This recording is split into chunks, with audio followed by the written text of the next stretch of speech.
Toujours dans le cadre de l'évaluation musculaire des ischio-jambiers. Depuis tout à l'heure, on parlait de l'évaluation de testing musculaire classique, les cotations 3, 4 et 5, 2, de façon classique, en insistant sur l'action globale des différents groupes, différentes colonnes des ischio-jambiers, c'est-à-dire sur l'action de flexion du genou. Il ne faut pas oublier que les ischio-jambiers ont des composantes rotatoires au niveau du genou, à savoir que ce genou, sur le plan anatomo-biomécanique, les rotations se déclenchent à partir de 30-40 degrés. Elles sont nettes et plus importantes à 60 degrés, encore plus apparentes et plus importantes à 90 degrés. C'est-à-dire on parle des mouvements de rotation du genou, les rotations axiales. Donc les ischio-jambiers, tels que la partie médiale qui est représentée par le semi-tendineux, le semi-membraneux, ont une composante non seulement de flexion du genou, mais de rotation médiale, du genou bien sûr, lorsque ce dernier est fléchi. Tandis que la partie latérale, représentée par le biceps fémoral avec ses deux chefs, longue et courte portion, bien sûr sur un genou fléchi, ils ont une composante de rotation latérale. Bien sûr, à savoir que, dans le cadre de la biomécanique, le secteur ou l'amplitude de la rotation latérale est beaucoup plus important que le secteur de la rotation médiale. Donc on va insister cette fois-ci sur une variante concernant ce testing ou cette évaluation des ischio-jambiers en insistant sur les composantes rotatoires internes et externes. C'est pareil, donc on procède de la même façon que ce soit pour la cotation 3 ou 4 ou 5. Commençons par la cotation 3. Notre patient sera placé toujours en décubitus ventral. En décubitus ventral, bien sûr avec un coussin toujours sous le bassin pour entretenir la lordose lombaire, pour délordoser et prévenir toute cambrure, toute exagération de cette dernière. On va tester les ischio-jambiers, cette fois-ci en insistant sur la composante rotatoire interne. Ischio-jambier, compartiment interne, les deux semis, le semi-tendineux, semi-membraneux, en flexion et rotation interne. Je répète, on insiste sur la composante de rotation médiale du genou en sollicitant davantage le compartiment interne qui est représenté par le semi-tendineux et le semi-membraneux. Donc pour ce faire, il va falloir placer notre patient en décubitus ventral, bien sûr pour pouvoir travailler contre pesanteur. Demander à ce dernier de fléchir, bien sûr après avoir montré, après que le patient puisse assimiler le geste et le mouvement à reproduire, faire le geste, le mouvement de flexion du genou en rotation interne. En rotation interne, c'est-à-dire que la rotation interne du genou en flexion avec un pied qui aura tendance à regarder vers le dedans. Ça c'est le dehors, ça c'est le dedans. Donc, flexion en insistant sur la composante rotatoire. En même temps, on va greffer une rotation médiale sur ce mouvement de flexion. Certes, on sollicite l'ensemble des ischio-jambiers, mais l'essentiel de l'action sera réalisé au niveau des deux semis, c'est-à-dire le semi-tendineux et le semi-membraneux. Donc pour la cotation 4, patient en ventral, on démarre une extension et le kiné sera placé homo-latéralement, une contreprise, un peu de créativité pour des cours à distance. Il n'y a pas moyen d'appliquer une résistance manuelle puisque je suis au four et au moulin à la fois kiné et cobaye. Donc une contreprise placée à ce niveau, voilà.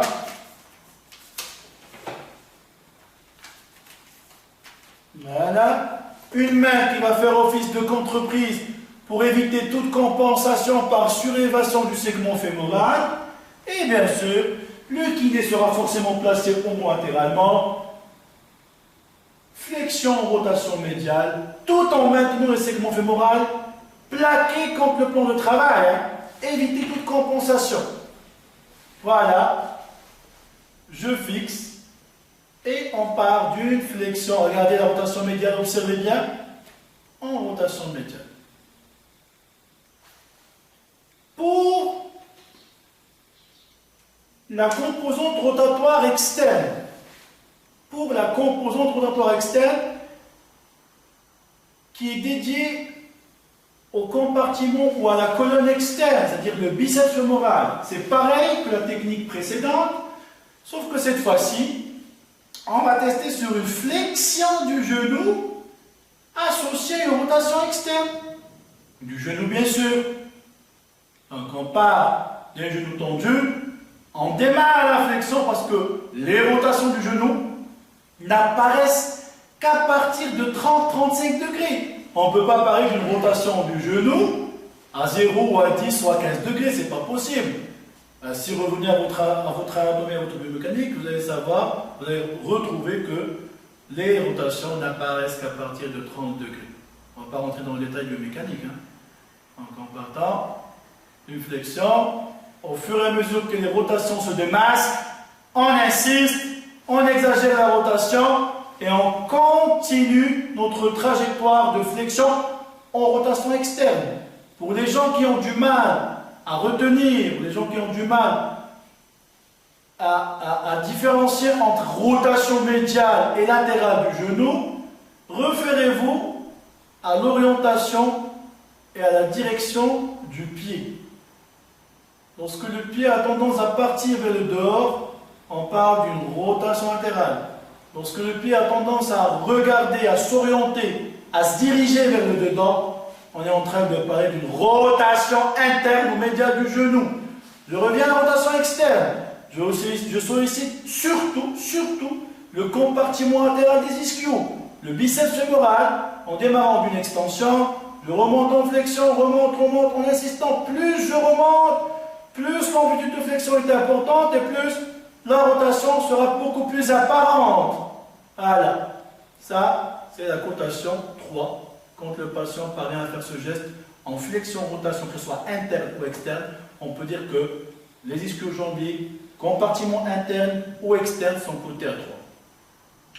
Pour la 4 et la 5, il suffit de rajouter des résistances. Donc, on va faire appel à notre résistance manuelle, qui est représentée par cette main. Donc, toujours le patient sera positionné ou installé en décubitus ventral, en procubitus. Le kiné sera placé au moins latéralement par rapport au membre à tester, à l'aplomb des pieds bien sûr pour pouvoir résister. Et voilà, si on veut démarrer par la rotation latérale, le patient, ou plutôt l'évaluateur, doit résister et à la flexion en même temps, et à la flexion des ischios parce qu'ils sont fléchisseurs, et avec sa main qui sera placée au niveau face postérieure du talon, avec ses doigts qui doivent déborder sur le bord latéral du pied. Voilà. On démarre d'une position d'extension du genou. Je vous rappelle qu'on est en train de tester les ischio-jambiers sur leur composante rotatoire.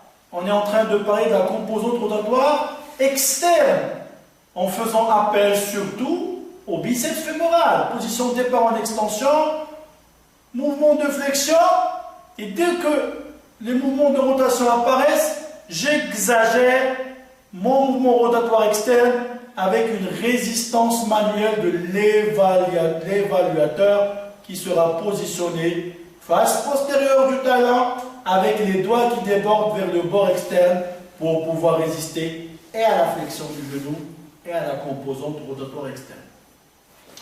Ça, c'était pour la composante rotatoire externe. C'est valable même pour la composante rotatoire interne, où l'on recrute beaucoup plus semi-tendineux et semi-membraneux. Je vais vous la montrer sur ce membre inférieur-là, pour que vous puissiez bien visualiser la résistance qui sera placée du compartiment, au niveau du compartiment, au niveau du bord médial du pied. Donc voilà.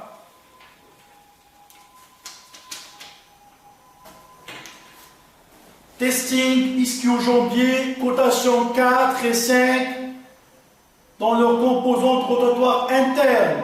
Patient ventral, genou tendu, on démarre notre flexion du genou à partir de 30-35 degrés. On rajoute la composante rotatoire avec un évaluateur positionné homolatéralement par rapport au membre à tester et appliquons une résistance au niveau de la face postérieure du talon. Pourquoi? Pour pouvoir résister à la flexion. Les ischios sont des fléchisseurs et avec ses doigts qui débordent vers le bord médial du pied afin de s'opposer à la rotation médiale du genou assurée par le semi-tendineux et le semi-membraneux. Donc on démarre de là pour arriver, hop, hop, hop, hop, hop, hop, flexion, rotation médiale. Bien sûr, il va falloir comparer par rapport au côté opposé pour pouvoir juger que le muscle est coté à 4. Pareil pour la cotation 5, on rajoute l'intensité de la résistance, on compare, et comme ça on peut dire que les ischio-jambiers sont cotés à 3, à 4 ou à 5, soit d'une façon classique, normale, en insistant sur un simple mouvement de flexion ou en favorisant une composante rotatoire par rapport à l'autre pour pouvoir solliciter un compartiment plus que l'autre.